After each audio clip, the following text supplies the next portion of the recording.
listening to Kevin and the Spleen. No one's gonna ever love me. 1098.5 Radio QWX for Quick. Bussin', no cap. No cap. Really smack you in the ass with flavor. There you go. This show is about depression, anxiety, PTSD, and chronic illness. We going quick. We're trying to keep you on the path to the ride home on the evening time. It's a fucking zoo. Make it Quicks with the Quicks Radio. White lives do not matter. Hey, kids, what up, what it is? You know who it is. It's the Spleen coming at you live with Kevin and the Spleen. And we're going to do a little something different today. We going into a TED Talk. That's right. We have been brought to you by Kevin's Tech, which you can tell is at the top of the line, baby. And you know we love that tech and fixing it on the fly. That's what we doing today. Kevin, or should I call you Ted today? What is your talk going to be? It's about not letting your mouse accidentally hit a button on your keyboard to make the song play a second time. That's the premise of today's show. And is that an important thing, you think, for live broadcasting? I kind of feel it is. You know, like I feel like you shouldn't have anything near your keyboard when you're doing a live broadcast or stuff like that happens. Hey, that happens. That happens. Yeah. Drink. Oh, yeah, you know we drink in. That's actually kind of crossing the wires a little bit to mention that happens on the imaginary world of Kevin and the Spleen, huh? Anyway, what's up, Kevin? I've decided I'm bad at podcasting. I don't know. I've been listening to podcasts again for the first time in like years, and I'm realizing I'm really terrible at this. So I feel like I need to like go listen to some more podcasts and get better at this. Do you have any advice? Well, I mean, I don't have practical advice. I don't think you're bad at podcasting per se. I just think most podcasting doesn't take place in a complicated, tech stack that the podcast producer invented, for purposes beyond podcasting, for purposes largely about, switching video feeds and stuff. And I think, it's kind of like breathing through a small straw or something. It's not what's meant to be happening. Podcasting is not supposed to be live, so who knows? It's not. And, this is a problem of my own creation here. But I think on top of the fact that I'm juggling like 20 balls behind the scenes while we're trying to talk, I'm still bad at this. So I'm working on getting better at this. I mean, that remains to be seen. But I don't want to disagree with you. So I'll agree with you. But man, we have a corker of a guest today. And before we introduce her, I just have to say that I hate these glasses. I lost my glasses. I mean, well, I couldn't find my glasses. Lost implies it's like, oh, where did I put them? My glasses were cruelly ripped from me by Mother Nature, and I had to go with these. These are my old pair, and I don't like looking at me. I don't know about you, Kevin. I always look at my own face in the Zoom window whenever I'm zooming. What does that tell you? Don't answer. Okay. I did not. Jesus Christ. I'm so sorry, my guest. I did not ask how you want to be introduced. Do you want to? I guess, I don't know. Yeah, bitch. Oh, man. You know her. There's something about Mary.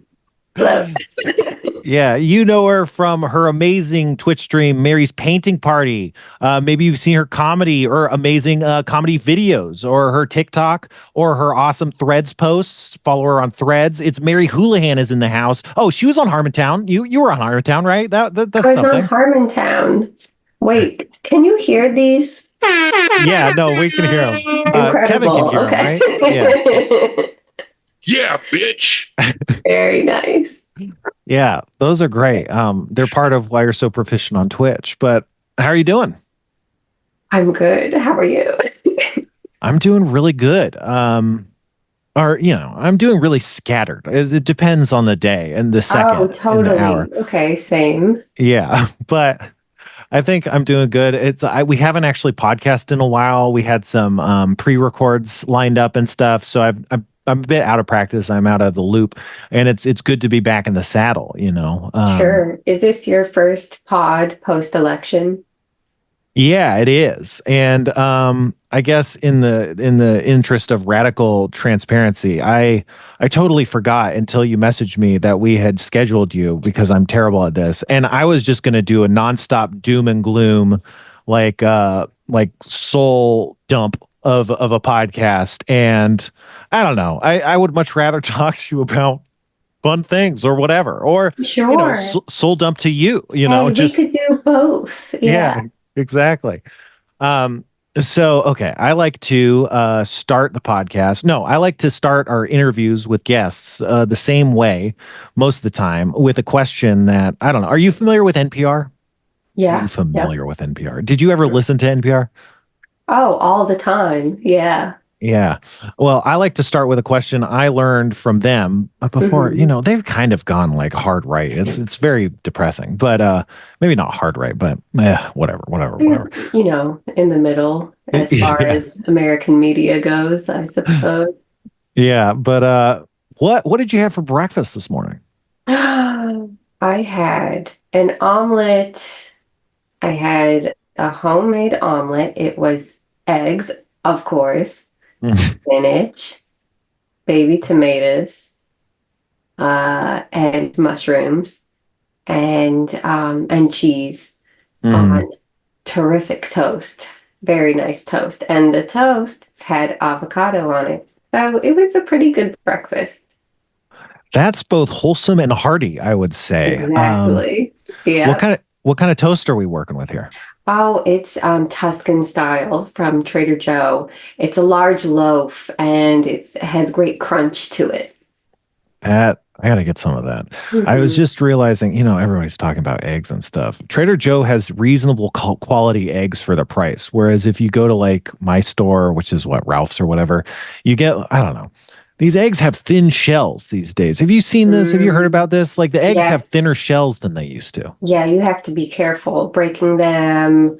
And be careful where you break them because you could have shell fall on your pan and then you're trying to scoop out shell. No, thank you. Yeah, that's what I've been doing lately. I've been integrating tweezers into not tweezers, like forceps into my cooking a lot. Mm-hmm. And I've been Mm-hmm. using those to get out the shells. But also they stir the eggs without being a fork. This is great. Wow. And they get the pickled red onions out of my jar. Okay. Um, Mushrooms are amazing. I wish I could eat that breakfast. Like and I'm thinking like, oh, I got to go to the store and get mushrooms and try omelets and stuff. I usually make breakfast burritos, Oh, sure, yeah.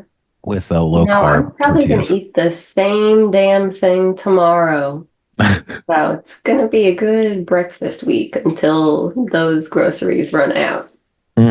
Do you do the same breakfast whenever you can? Is it like do you try to do routine? Um, I switch it up. I usually don't have omelets. I usually like to have fried eggs. hmm But, I had so many fixins that had to make it omelet style. hmm Yeah. And what about the cheese? What kind of cheese were we working with here? Cotija. Oh shit. Okay. Yep, yep. That's Yeah. delightful. It was a great omelet. Yeah. What do you have for breakfast?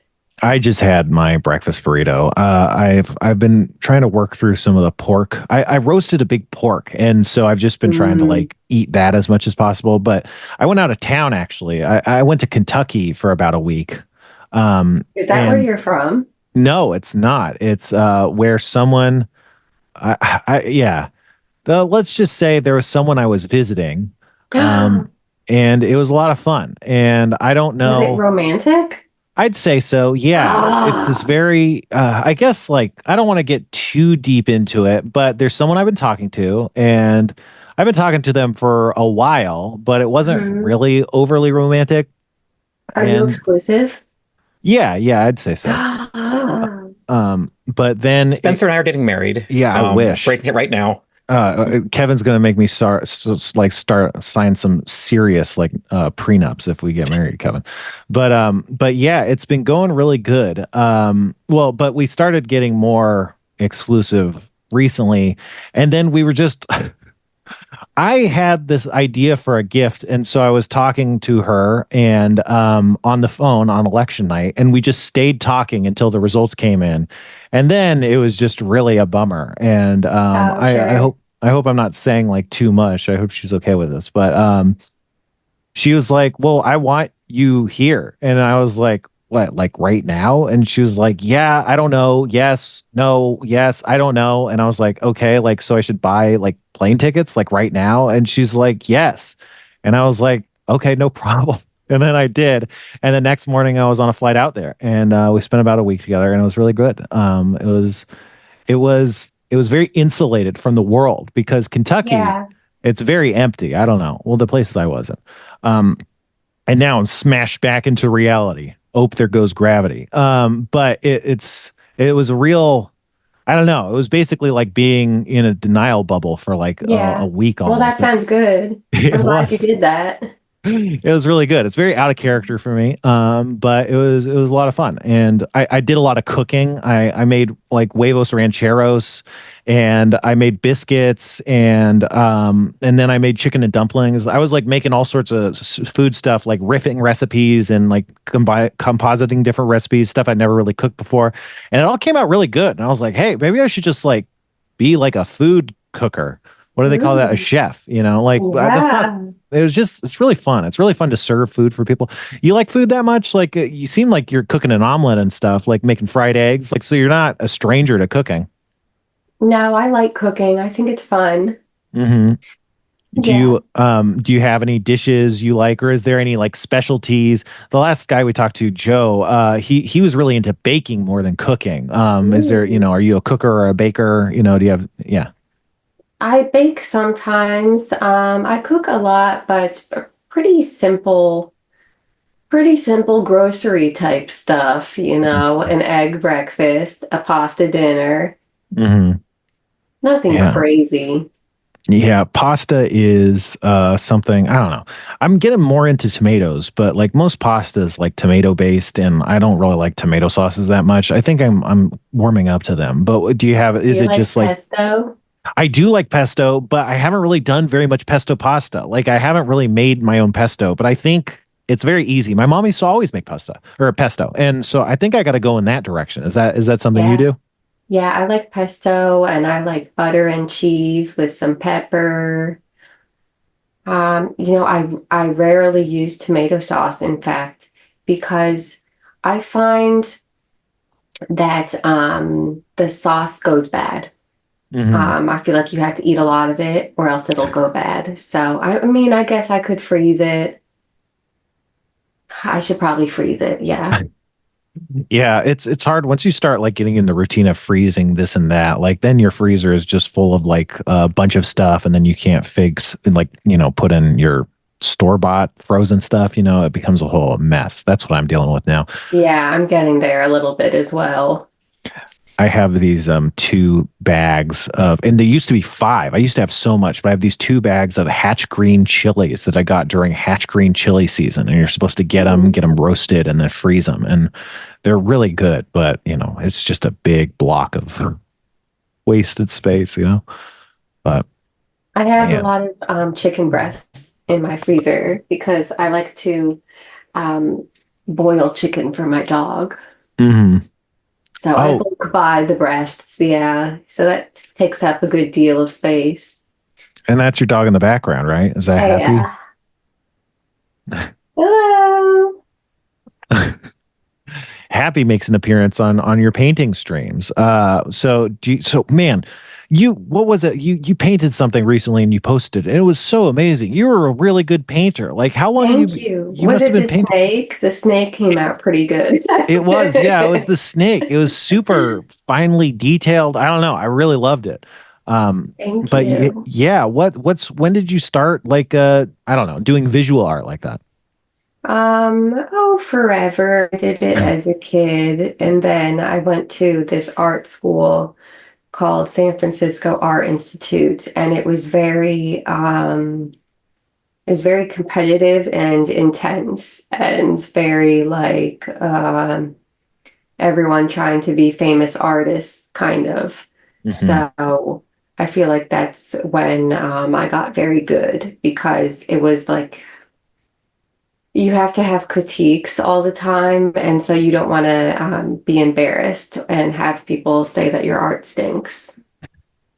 So, Yeah, I can imagine that pressure being a lot. Do you feel like it was beating you down? Obviously, it sounds like you kind of rose to the challenge to an extent, but was it stressful, or did you feel like, oh, I can really, rise to the challenge, sort of thing? um, I think I kind of liked it. I remember when I started doing comedy, I felt like, oh, this is so easy after art school, because that was such a crash course of people being like super competitive or interpersonally strange or mean. I was Mhm. like, oh, comedy will be a breeze. But then I feel like I kind of fell off that. I feel like the first couple years I was in that mode, and then eventually I was like, wait, actually, comedy is kind of hard. Yeah, and I don't know. I feel like sometimes maybe this is more improv or something, but I feel like sometimes the comedy scene can be full of weird people like that are critiquing and catty and stuff. Yeah, Maybe it's just less totally. to your face or something, but yeah. Yeah. Um, but okay, so that's just so interesting. I don't know. What drove you to go to an art school like that? Like, so you that was something you graduated in or gravitated Mhm. towards in like high school and earlier and stuff? Yeah. I think part of it was art schools seemed easy to get into, and I graduated high school early. So my high school resume didn't look very good. Like I Mhm. had good grades, but I didn't have like AP classes or extracurriculars or anything. And I did apply to some smart colleges, and then I sort of fell through the cracks. My guidance counselor didn't send my transcripts out because I was a junior and not a senior. She had got, or I don't even remember how it worked. I just remember that I applied to some colleges and then didn't hear back from them. And then and then I was like, well, I'd really like to go to college in the fall. So I found some art schools that had rolling admissions. And so then I applied to those in the summertime and heard back. Yep. Mhm. What was the deal with graduating early? Was that like something that I don't know, like I have friends that did like internet school or homeschool or whatever because they were sick of it and they ended up graduating early, but like was it just a case of just trying to knock things out quickly, or like how do Yeah, you get yeah, on I that was path? sick of it. I was like, I gotta get out of this one horse town. I hate this town. I gotta get out of here. Hmm. Yeah, I wanted to be a grown up and live on my own and not be a kid anymore.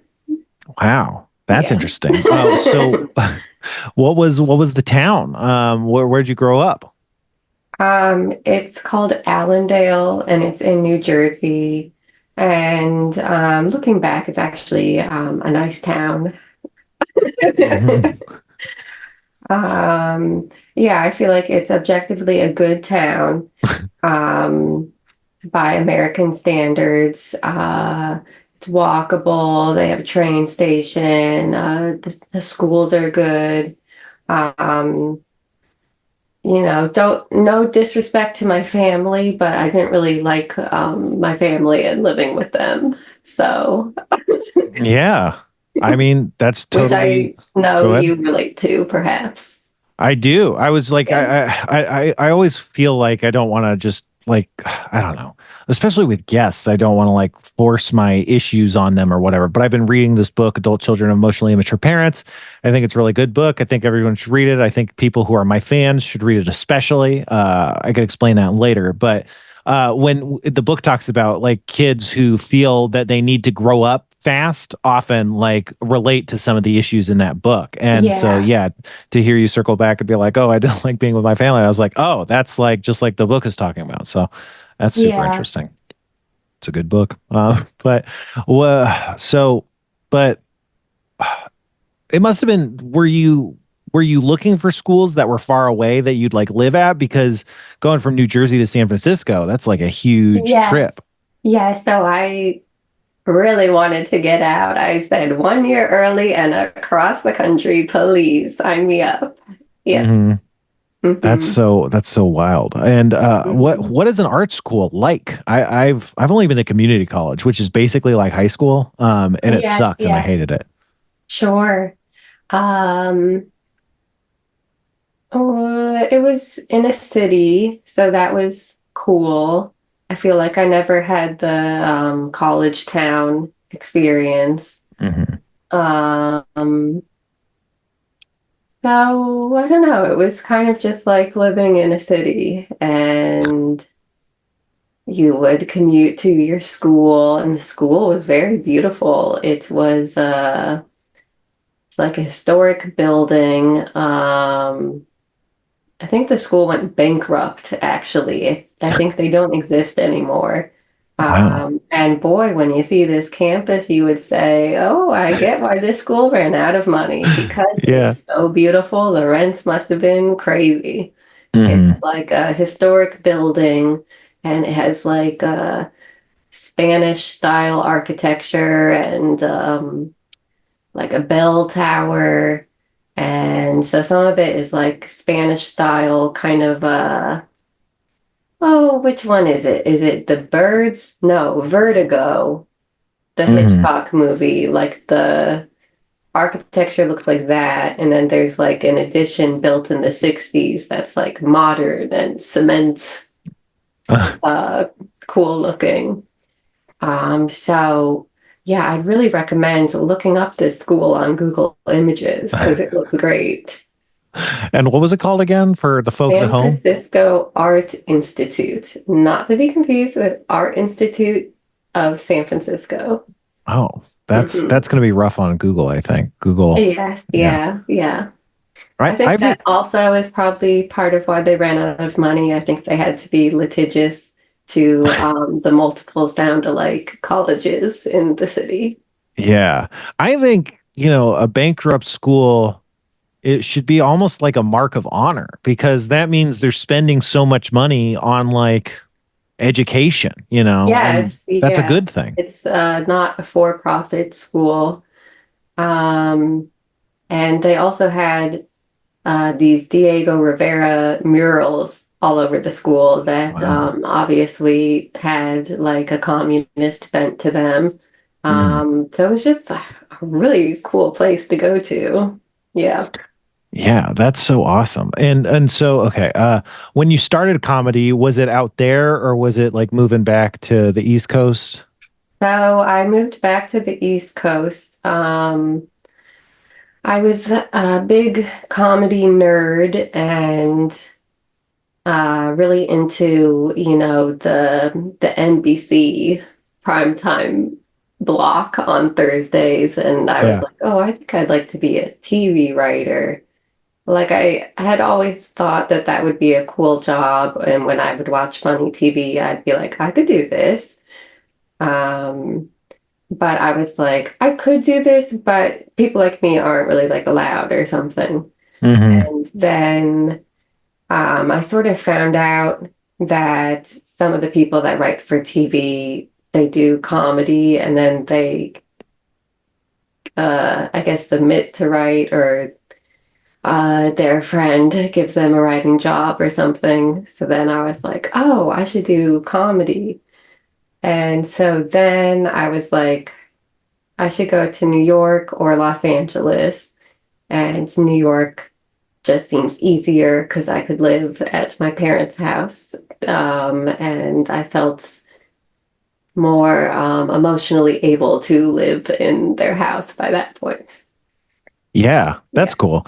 Mhm. Um, I was similar in the sense that like when I grew up, I really liked comedy, but just and my dad worked, he didn't like make television, but he worked in television. Like he worked, I don't know, like he did programming for a place, like schedule programming, and then later he did like graphic design and stuff. So it was something I knew was like a job, but for whatever reason I was like, well, I can't like people like me don't make shows. Like that's what Mhm. certain people do. And even I would watch tons of Comedy Central, and it's like just the idea that like you'd see comedians who are just normal people, and I would be like, well, that's like a whole different kind of person. Like they must have gone to college to learn how to tell jokes or something, you know, and Mhm. it just never crossed my mind. It's something like I wish I had engaged with more seriously earlier. But in terms of New York, were you familiar with New York before moving back? Like, did you go there a lot or a fair amount, like as a younger person? Because it's pretty close, right? Mhm. Yeah, I would go to like concerts Hmm. or Yankee games. Um, been to the museums. So yes, more in like a bridge and tunnel type person Hmm. way. I was familiar with it. Yeah. No, that's cool. Yeah, and so then you came back. You started. What was it like? Well, wait. First, were you? Do you feel like you were a funny person? Like people were like, "Oh, you're so funny," in Oh college or yeah, anything? big Yeah. time. Yeah. Big goof. Sometimes getting in trouble in class for being such a goof. Oh, wow. That's higher level stuff. Oh yeah. Yeah. But okay, so where did you start doing like sketch stuff, like stand up? So the first thing I did was I took improv and sketch classes at UCB, and I liked it, but I also felt mm, like I remember I signed up to audition for like house teams or whatever, and I went and I saw that the sign up list was like 400 names or something. And Hmm. then I was like, I'm pretty sure I can perform now. So I should try to perform now. So Yeah. yeah, that spurred me to do stand up. Hmm. Um, but I still do improv and sketch stuff. But yeah, I kind of started doing more going to the stand-up open mics and doing DIY type things, putting on your own things, or people see you and book you for their thing, and so on. That's great. I mean, it sounds like you're a real self-starter. Do you remember like your first open mic or anything? Oh my God, yes. It was at Eastville Comedy Club, which now I think is called I think it's New York Comedy Club East Village or something like that. Hmm. Um, and I remember I did a bad job. I went in like really confident and I was like, I'm really funny at writing sketches. I'll just like do a sketch by myself type of Whoa. thing. Like I was almost trying to repurpose a sketch into like a one person monologue. Like, Hmm. and imagine if someone said this, then I'd probably say this back. Wow. That's Um, awesome. And I just did a really bad job. I think I was kind of nervous and not used to. I just feel like, well, some people, the first time they do stand up, they're like a natural and great. But I had what I think is pretty common that you're just like, oh, this is really strange, everyone looking at me. Hmm. And I'm taking the mic out of the stand and you're just kind of like, oh, this is really awkward, and you're focused on how awkward you are or something. But then I think pretty much the second time you do comedy, you're like over that part and can focus more on trying to be funny. Yeah. So it Mhm. sounds like you bounced back pretty quick from that experience, huh? I guess so. Not really, because I waited a couple months, I think, Oh, okay. before Yeah. doing my next open mic. Hmm. And then I was feeling good. Yeah.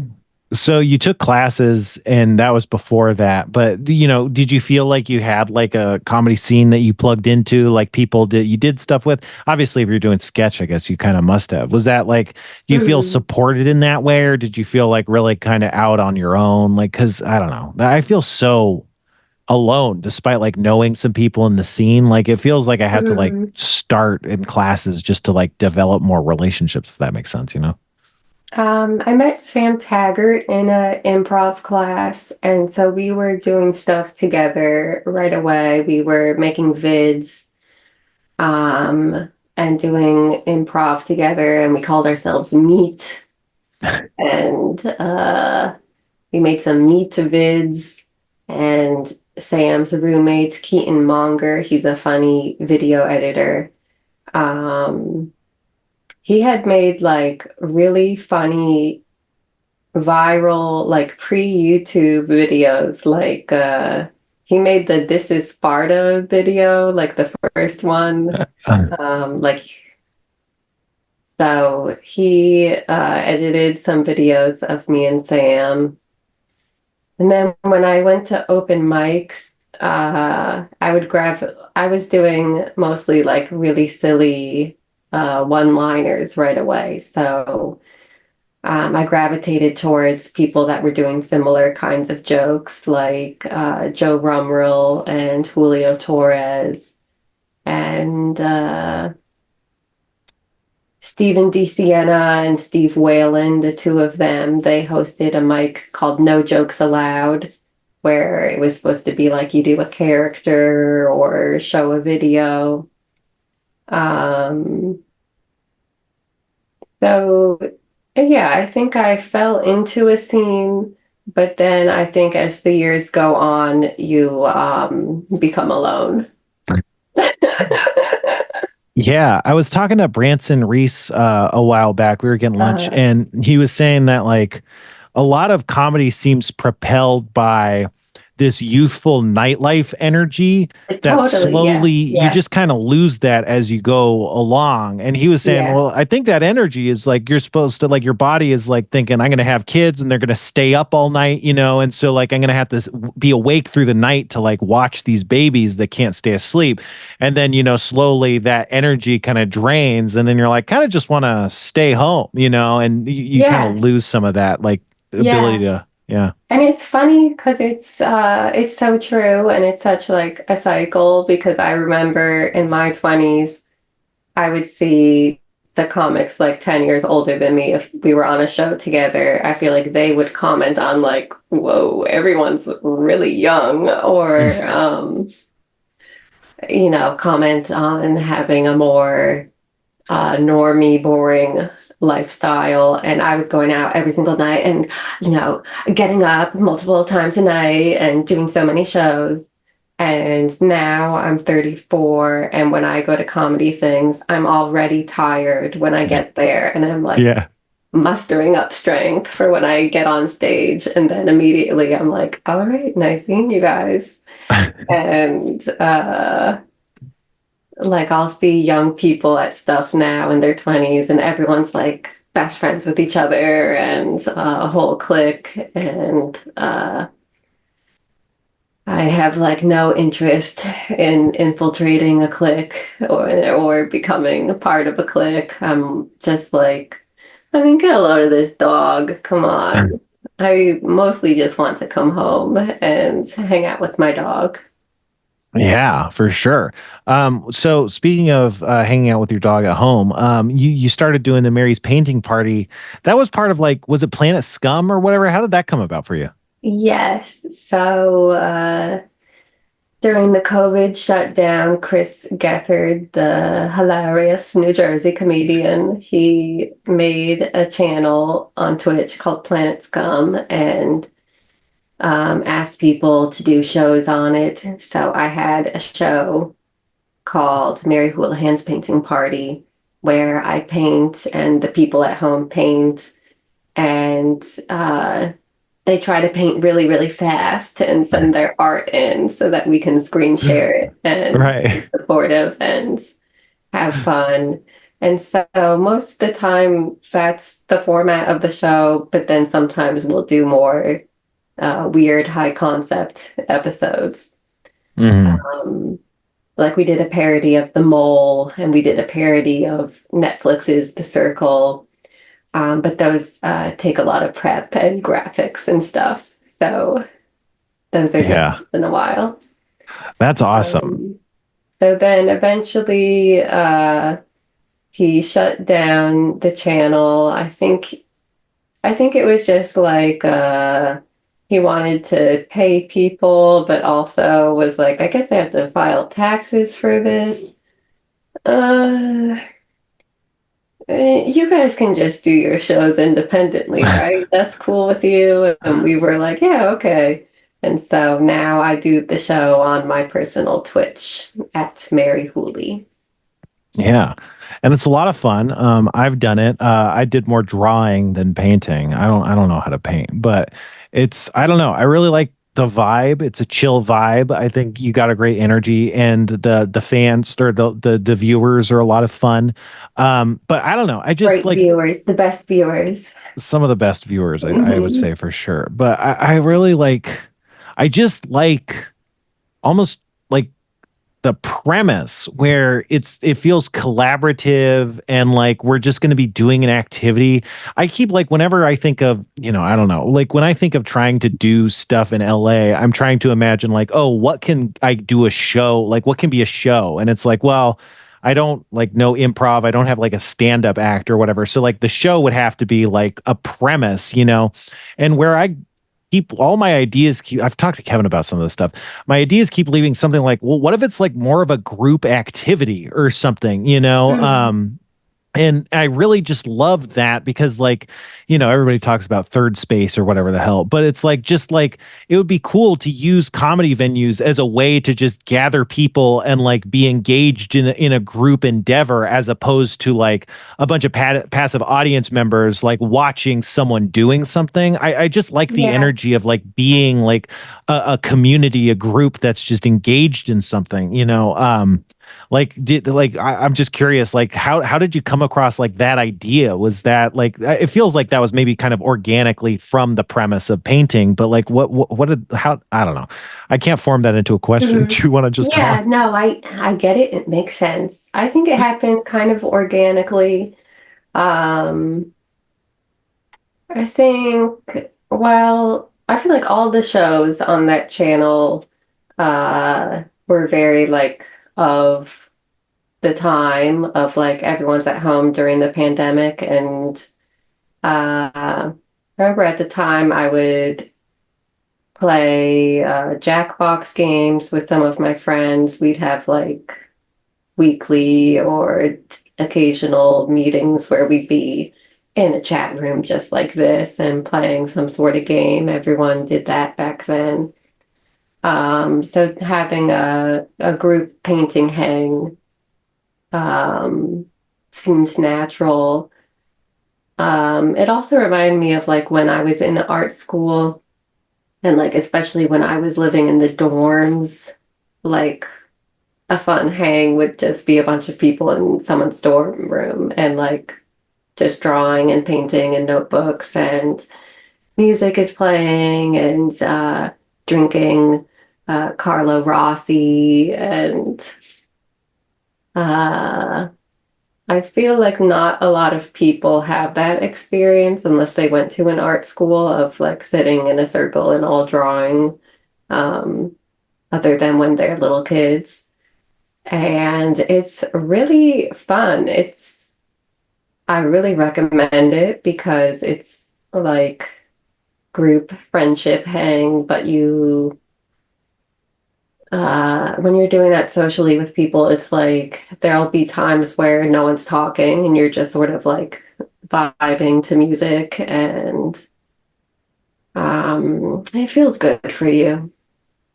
Yeah, I think it is. Like I think group activity kind of, I don't know, like obviously there's time to talk and parties are just kind of like socializing, but the idea that it's like we're just going to do something, I think there's this idea called parallel play or Yes, something yeah, absolutely. but yeah, I was thinking the same thing. Like as you said, is like, oh, it's you don't really get experiences like that outside of being kids, and D&D is kind of like that too, where you're playing pretend as kids, and then everybody stops like playing pretend, and then someone like learns about D&D, and they're like, oh my god, like I wish I could do this forever, and it's like, yeah, it turns out a lot of the stuff you did when you were kids was just kind of cool, and it was a lot of Yeah. fun. You Yeah. didn't worry about it, and it would be nice to like bring more of that back. Um, yeah, like again, when I was talking about the ideas I've had, it's like I kind of want to do something that's like closer to like comedy adult classes or something, where it's like, you could teach people how to like cook or like do some basic stuff, just kind of like learning. I was at a variety show, and a guy basically he was a teacher, and it was really funny, but he did a slideshow that was like basically just going through photos from one of those like golden history books about like a location, like the town of Eagle Rock. And he was just talking through the various slides, and it was a lot of fun, but it was basically kind of like a teacher lecture or something, just a bit more kind of entertainment focused, as opposed to just like getting out a bunch of information. And that was just so much fun too. Like it just like, I don't know. It just seems Have like you ever been to Picture This? no, what's that? It's a show. They do it in New York, and I think they do it in LA too. I think so. And it's like a comedy show. They'll have 5 or 6 comics and then 5 or 6 drawers who do live drawing. And it's sort of overhead projector style. Like they don't use a overhead projector. They use Photoshop and use multiple layers and Right. have like shortcut keys to like rotate and like dance the pieces around. Uh-huh. And so people usually don't even do like their regular set because it's interrupted by the audience laughing at the drawing, and then you have to turn around and then you're laughing at the drawing. Yeah, I love stuff like that. Yeah, that sounds like a lot of fun. We had Tim Platt on recently to promote his album Teeth Like Beak, available on his website. I think is a good place to find it. And he was promoting like his party, like the launch party, and he was talking about how, oh, there will be people just drawing there. We'll have like supplies to just draw and listen to the album. And I was like, that just sounds like so much fun. Yeah. Yeah. And so smart too. Yeah. Like I didn't like a listening party for an album sounds like, are we going to be chatting? So that sounds perf to have people do an activity while listening to it. Yeah, for sure. Okay, so I don't really know how to set this up, but before the show, we were talking about, like everything seems weird. It feels like there's been a lull in a lot of industries and stuff, and like, where do we go? What do we do? You recently moved, and so it felt like, oh, like, is it like going to be a refresh or something? Like, you've been doing comedy, you've branched out into other stuff too, like, or other kinds of comedy, like videos and stuff. And you were talking about like, oh, am I going to try and like focus in? Should I keep like going wide, like casting a wide net? What's that thought process been like for you? Oh my God, I'm so lost, Spencer. Well, okay. So the pandemic was crazy, obs. People weren't able to perform for a long time. I feel like I took more of a break from performing than other people did. And I know this because now I feel like I'm only the past year starting to do a lot more performing. And I'll go to shows and people will be like, like, I haven't seen you in so long. Oh my God. And then I feel like, has everyone just been doing shows this whole time? I thought we were like scared of the virus. Sorry to go there. Sorry to go there. But yeah, I just haven't really felt great about congregating in rooms full of people, and I'm kind of starting to feel better about it. I also, as you know, moved to the woods during the shutdown. And so that, made it so that I couldn't just spontaneously go to a show any night of the week. I'd have to plan to drive into the city. Um, so now I'm kind of in a getting my groove back era. Oh, and also, okay, so there's pandemic, there was strikes, and I was like, you know what? I should like learn a trade. I should get a backup type of thing like that. So I went to beauty school for 10 months, and Wow. everyone that I know thinks that that's crazy. And everyone that I went to beauty school with would be like, what? When they would find out that one, I'm 34, they'd be like, wait, what? We thought that you also were 20. Why are you here? And Mhm. uh, then they'd like find my comedy online, and then they'd be like, what? Why are you? What? And I think it encouraged me to get back in the game, sort of, because it seemed lame to tell a bunch of 20-year-olds like, yeah, you shouldn't dream too hard. You should find a fallback plan. But um, that was their fallback plan, right? Or not? I mean, that was kind of not dreaming too hard to be going to beauty school, right? Like, do you feel like they also had other things they were trying to pursue too that you're like trying to, or how did that well, it manifest? was it was all over the place. Hmm. Well, beauty, you can be as ambitious as you want. You could be, you know, you could make zillions of dollars being like a high-end beauty person, Right, right. and get like super fancy clients. Or you could just have it be have it be chill. Hmm. Um, So yeah, I would say there were some people at school that I was like, oh wow, I bet they're really going to go far with this. They're super talented. And other people that were like, okay, I think they're still figuring out what they want to do. Yeah. Um, it was pretty cool to be around so many normal people and not around people trying to be famous. I will say that. Yeah, I definitely like being around normal people more Yeah, than for sure. like, LA people specifically. I mean, but Yeah. even normal people in LA are kind of like, they're still kind of like that. I don't know. But Mhm. yeah, I mean, I feel the same way about COVID. I still wear a mask everywhere. When I go to shows, I wear a mask. And I don't go to that. I mean, I've only really started going to shows within the past few months or something. And I wear a mask. I wear a mask at the store. It's funny. I hang out with my friends and then we go to the store together and I wear a mask and they don't. And it's like, well, we're going to go home and they're going to cough in my face or whatever. Right, But yeah. yeah, at least for me, I just like my whole identity is just being a brain. Like my intelligence is so like core to everything I do. And the scariest thing was like all the brain fog and the people like Yeah. who can't think straight or whatever. And that was just like I was like, I never want that to happen to me. I haven't got COVID still, as far as I know. And I don't want it. It's just, and also I don't know, like did you get COVID? I got it once, yeah. Yeah.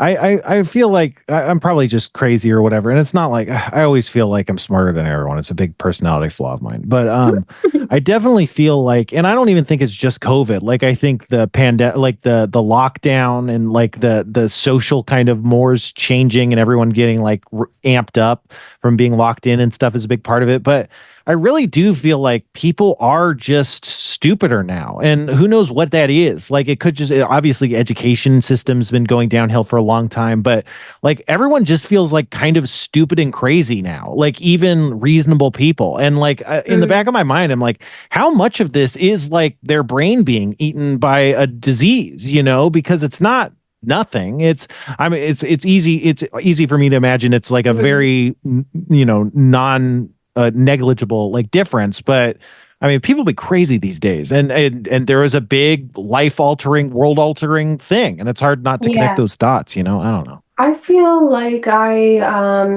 haven't noticed people being dumber than before or crazier than before. I do think that there's like a noticeable people are traumatized and Right. Yes. like careful Hmm. now. And fingers crossed it'll go away. I think it Yeah. will go away over time. The more that people are like just getting back to socializing and Right. putting less weight into every socializing opportunity. Yeah, I think that's a really good point. I like, and I'd been saying that too, where like it does seem like the entire world has basically been traumatized, and a lot of people don't know what that means or aren't aware of that, or at best are in denial about that, and like it just seems like something you have to kind of work through. But also, trauma isn't something that necessarily just like goes away on its own. It can often Right. need like very Yeah. specific addressing and stuff. But yeah, I think that's really smart, and also I don't know, I feel like when I think about the lockdown, I think about people's like nervous systems being kind of in overdrive, kind of Yes, hypersensitivity and absolutely. reactivity. And that definitely feels like a trauma related thing too. Yeah, it's hard to tell what's fog and what's dissociation. Yeah. And like you feel like people's memories are impacted, and that's like, repressing stuff. So it's like there's an extent to which, a lot of people are like, oh, what happened? It's like, oh, you just repressed like the entire lockdown or whatever, which is completely understandable. But yeah, it's really, I don't know, it's really interesting. Just I just yeah, I'm at a crossroads. I just like, I don't know what to do. Well, the thing, I don't know how much I've talked about this on the podcast to an extent or whatever, but I feel like a lot of what I've been doing, to talk about the book Adult Children of Emotionally Immature Parents again, a lot of what I was doing before with Harmontown and stuff was trying to like create a substitute family that I could get validation from in the absence Mhm. of like feeling acceptance from my family. And I kind of knew I was doing that. I was like, oh, this is like my newfound family. We're all friends. That's what Harmontown's about, like this community and stuff. I just didn't realize it was like a fucked up thing to do. And I don't think a found family is like a fucked up thing to do, but the idea it's like, oh, this is my new dad. Like he can love me and fix my damage. Like that is a fucked up thing. And I was just like, that's normal, right? And Sure. so all of this performance stuff has just come through that pipeline of like wanting this surrogate family validation, which I think that drives a lot of creative people. But I think a lot of creative people like do it in the right order, where they're like, what I want to do is go into comedy, because then people will acknowledge me and I'll get famous and it'll be better. Whereas like I was like, oh, I can join these performers and get them to like me. And it wasn't about like developing myself or my Mhm. talents as a performer. And so now at the end of that road, I'm like disconnected from all of that stuff. My audience has dwindled. A lot of the Harmontown fans are just still listening to Harmontown over and over again. And so I'm like, well, what? I like, the fog is clearing, and I'm like, well, what even is any of this? It's not like I did this because I wanted to be a stand-up. I just fell into it because of cycles and stuff. And now I'm at the end and I'm like, do I even want to do that? Like, I'm not really sure, but I feel like if I gave up now, I would feel a lot of regret for not trying really hard. So where I'm at right Mhm. now is I just feel like I need to give at least some period of time of like really strong effort to be all like, well, at least I tried. And if it didn't pan out, then whatever. Obviously the Yeah. industry's so crazy, but yeah, that's kind of where I'm at. I don't know. Does that like, you're in a way different place. Like, how has coming back to performing been to you? Do you feel like that's starting to build momentum and stuff, or are you still kind of like, oh, I don't know? Hmm. Um, well, I guess it's kind of interesting. I feel rejuvenated about performing because I think before COVID, um, I feel like performing wasn't that fun. I feel like I had a lot of people in my ear about like, this is what you should be doing. This is um, like when I first started comedy, it was very like, I'm doing what I think is really, really, really funny and shows people that I'm really, really funny and good at writing. And that's the goal.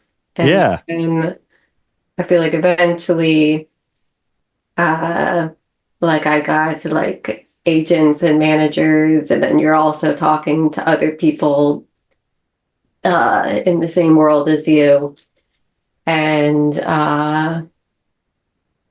performing starts to feel like everything is like an audition or practicing your audition for JFL or SNL or whatever. And you get input about, oh, you should do less material about this, you should do more material about that, or more material that's friendly to a late night audition. So don't be too weird, or don't curse, or don't do stuff that's too niche, or do more characters,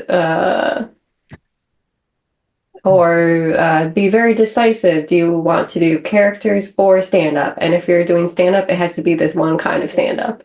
And I would get really frustrated with a lot of that advice, because I'd feel like I've been doing shows for years and I can see that people think this is funny, and I don't have to like pander or do this stupid formula of so I grew up in New Jersey, so you know what that's like. I know what you guys are thinking. I look like a mix of this and that. Like, I feel like a lot of people get led into, that's what you should do for your audition act, because the late night bookers like that kind of stuff. So I feel like stand-up felt like a chore almost, because it was like I have to figure out how to fit what I think is funny into what the market likes or something. And I feel like in the past couple years, TikTok has totally taken over, and a lot of comedians complain about this. They say, oh, I hate having to put subtitles on my videos.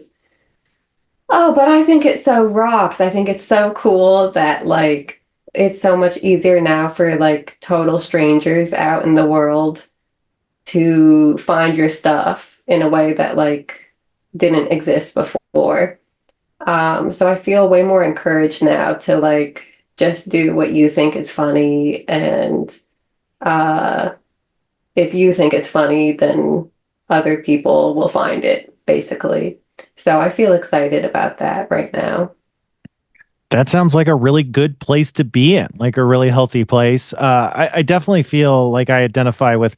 I think for me, it was similar. It was more baked in and like less on like real, but I feel like, yeah, I was trying to like follow the idea of what I thought people wanted, or, you know, the ideas that seemed like they were like where I should be moving towards.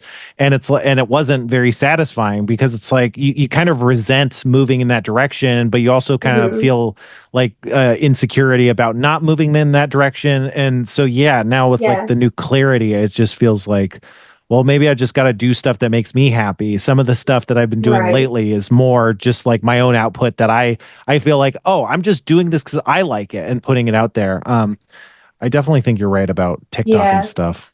And something that was extremely frustrating to me was like, if I did have like an audition for a big deal type thing, like a SNL showcase or a JFL audition, or pitching a show, and then like you get rejected for the thing. And so then you're like, I got rejected doing what I thought they wanted. It would feel better to get rejected to do absolutely what I wanted. And so you would feel kind of like pissed and like you wasted a bunch of time. Yeah, for sure. Like, yeah, that feels like the story of my life, is like just listening to other people and hitting walls and being like, but you said there was no wall here, you know, and that's the only reason I did this. But yeah, that's such a frustrating position to be in, and good to be past it. But I don't know. TikTok to me is kind of weird, just because like, I don't know. I overanalyze everything, and the stuff that goes wild on TikTok, or some of it at least, like I don't even know how to define it in any meaningful way, because it's so like, I don't even know how you put it, but like it's so almost like reduced to the barest essentials a lot of time that it's like I don't even know if I'd call this a joke. It's like definitely really funny, and it's hard for me to say why. It's like closer to like sketches a lot of time, but like me not being able to categorize it makes it really hard for me to like understand it and be like, well, how would I do like my version of this? But I think like what you're saying is the more essential truth is that it's more democratizing, and it's more like, oh, it gives people access to you, and if they're into that, then you can just do what you like. And I think that's what's really cool about and it is if everyone's they've been liking stuff that you like, then it's reason to think that like the algorithm is more likely to like show them your stuff. Or yeah, the algorithm is more likely to show your stuff to people that will like it instead of people that are like, what is this? yeah. Yeah. But I think like part of the algorithm is like, I wonder what it's saying is similar. I wonder like what Yeah. elements it's like pulling, and that's something, but I'm just overthinking everything. I don't know. We're not out of time quite yet, but I just there's an elephant in the room I really have to address. Kevin, can you unmute your mic? Yes. Your I was camera coughing. quality is so high, and you have this kind of I wish we can have you on I'm talking so we can't see it, but Okay. Kevin's camera is following his head around, and it's so dynamic. It's been really hard to focus. I wanted to turn that off, but I can't turn it off once I've already started Zoom. And you're just so So funny. cinematic. Go ahead. It's so funny. Yes. Yeah, it's been really focus pulling. You're so cinematically lit. It's like I don't know. You're definitely like the cave painting of like the hyper intense like computer user as the camera's dramatically pushing in on you, realizing like the secret files, or something. Yeah, so my built-in webcam on my computer stopped working, so I'm using my phone as a webcam, and it has this feature where it just like zooms in on you, and I really don't like it, but I forgot to turn it off. But yeah, I'm lit strangely. It's zooming all over the place. I don't know what's going on. It's not. Yeah. I'm not sitting here with a joystick doing this. It's all It automated. looks like someone with a nice fluid gimbal is filming you. Yeah. I would love to shut this off right now because it's distracting me, and I'm not even looking at myself. Yeah, well, I think obviously this gives you more work, but when you release the video of in the podcast or whatever, I would really love some cuts to you, just as the camera's moving around, and maybe as you're coughing and the camera's like following your coughing head around. I think that can be really good. Just some really dramatic, really tight zooms in on me just for no reason. Yeah. Because that's been my experience this whole podcast, and it's been delightful to say the least. But so Mary, we actually do have a segment that we like to do when we have guests. It's called "What's Kevin's Deal?"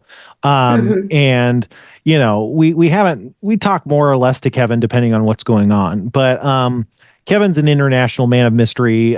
He's a tech genius. There's a lot of things to know and not know about Kevin, but it's impossible to determine what his deal is. But I found that sometimes you can like look at someone and get a sense of their whole life. And we've especially had guests that are really good at like nailing down true essences of Kevin at a glance. Sure, and so we yeah. like to play this game. What's Kevin's deal? It's kind of like, I don't know what it's like. It's kind of like 20 questions, but it's just one question. And you ask Kevin if his deal is blank. I will go first to kind of illustrate the concept, but yeah. And then we'll have you take a turn if you'd like. And if you have multiple guests, yeah. If you have multiple guesses, that's fine too. But Kevin, is your deal that you're currently on the hunt for offshore banking accounts for the Brazilian government? No. I would be happy to help the Brazilians if they came and approached me for this. I'm available at very reasonable rates, but no, nobody in Brazil has contacted me about this yet. Okay. And Kevin, your beard is looking pretty magnificent, I must say. I was actually just thinking the same about you earlier. So, thank you. Yeah. But this is why we're getting married. Yeah. I watched a comedy show, and I saw guys with beards that were actually trimmed, and I was like, oh, you don't just have to let it all grow. You can kind of like cut it and kind of style it. And then I went home and I did it. And since then I've been trying and mostly failing to keep track of it. But anyway, Mary, do you have an idea of what Kevin's deal might be? Oh, Kevin, is your deal that you have like so many computers and the computers are set to different operating systems, and some of them are set up in such a way to fool servers into thinking that the computer is not in the United States but in a different country in order to access certain media. And have you collected so many computers for different purposes that at this point you have some computers that you're like, oh, I never use this computer, so you have it on Facebook Marketplace and you're like, oh, it's not getting any bites. Should I lower the price? And so you just have like a lot of computers, some of which you're trying to sell. Okay, I feel attacked right now.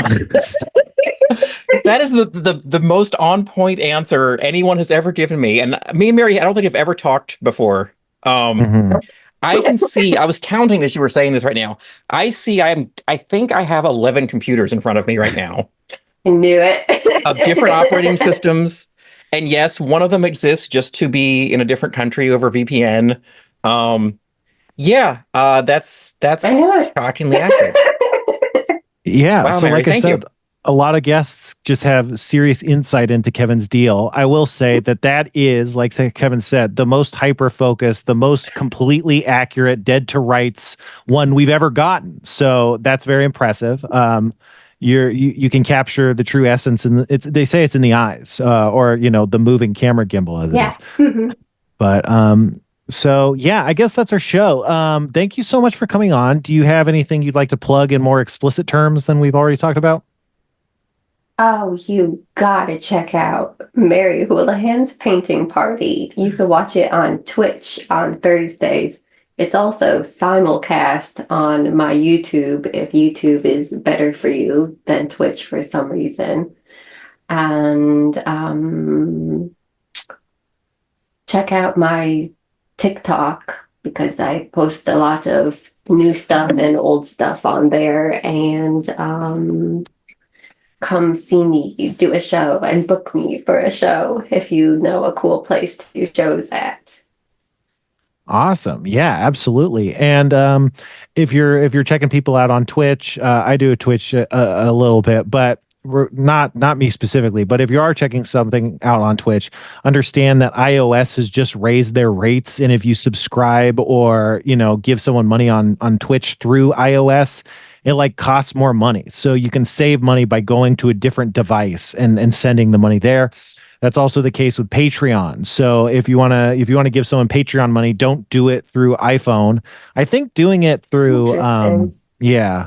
I think the Safari app might be okay, but if you use like the official iOS app, which a lot of when I've been doing Twitch, a lot of my viewers like watch just on their phone through the Twitch app. So if you're Mhm. doing it that way, don't like it, you're wasting money that is being soaked up by Apple if you're doing that. And same with Patreon. But if you're a pre-existing subscriber on Patreon to various entities, that doesn't like they're not adding more. It's if you like resubscribe or change your donation level that it'll kick in. So if you want to do that stuff, don't do it in the app. Do it on a computer or on Safari or something.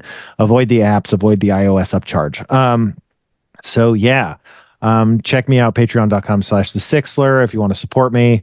I've been trying to make these D&D teaching videos, but I don't know. I've gotten through 2.5, and if I get through the end, I guess I'll release them on YouTube. But until then, I'm only posting them on Patreon for people to tell me it's bad or whatever, or it's good, either way.